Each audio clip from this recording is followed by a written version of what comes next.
Hi there guys, I'm Lucy here with Mark Walton. We're here at Gamescom 2014. Mark, we've been seeing a PlayStation 4 game this morning that we thought was going to be out on PS3, but times changed. It was dead, it was gone for years, and then all of a sudden, like the Phoenix, it's back. It rose from the ashes. So this is Until Dawn, which was originally a schlocky sort of teen horror thing, and now they've gone, you know what, screw it, we've got all the power on the PS4. I mean, all the graphics, all the lighting effects, all that facial animation stuff.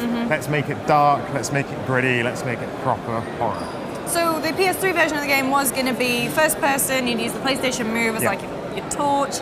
Now it's PS4, it's third person.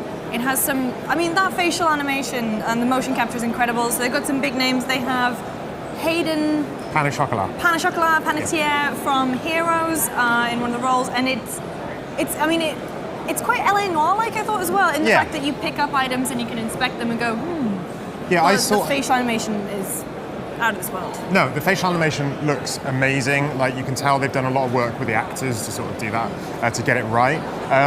You know, you mentioned there LA Noire. I definitely got that from the sort of the way you pick up clues, and it uses the motion controls of the pad.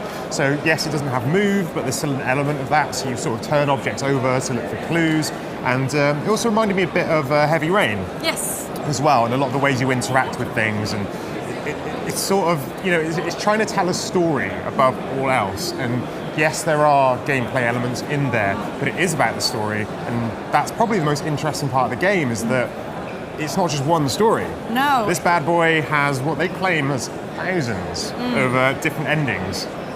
So it's a real butterfly effect kind of thing, and in fact, when you make a decision or you pick up something, a butterfly does appear on the screen to illustrate that you've made a potentially game-altering choice, which is quite cool. And at the end of the demo, the guys from Supermassive ran us through, and he was like, so I picked up this clue, but I missed this one, I made this moral decision.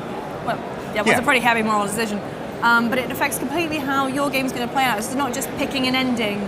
All of these little bits come together and really change how your story plays out. Yeah, it was quite amazing. Like they were saying that there's thousands of permutations for the ending, but in between that, there are actually lots of little decisions that only affect that individual story as well. And so as your sort of game goes on, like, you just got so many branches in which your story can go.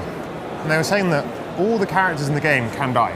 Yeah, so no one's At any point. Like, you can screw that up totally, and they'll all be dead, and then, you know, you've got a completely different ending, which I think is super cool.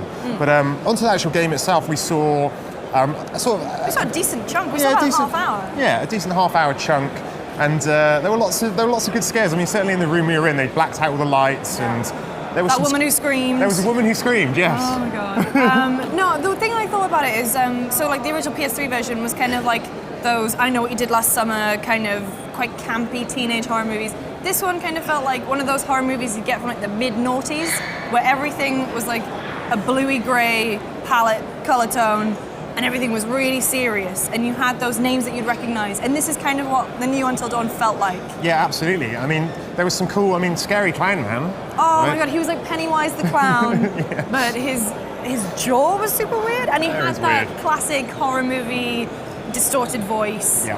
And it kind of had elements of Saw in it as well. It's all the psychological manipulation. I quite liked how it had the previously on. So every time you load up your game, if you've not played it in a while, it'll show you a little recap of your decisions, your game-altering decisions, in a kind of, you know, previously on Lost type situation, but previously on Until Dawn. That was quite cool. Yeah, absolutely. I mean, we're very not cinematic feel. Well, yeah. I mean, we're not talking too much about the story here, because, you know, it's a story-based game. We'll give it away. But suffice to say, you know, it was quite creepy, quite scary, and I'm super keen to play it.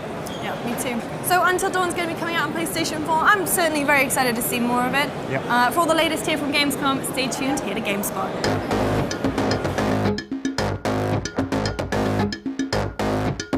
So, for all the latest, make sure you check. Oh, bollocks. Do that again. This goes so well.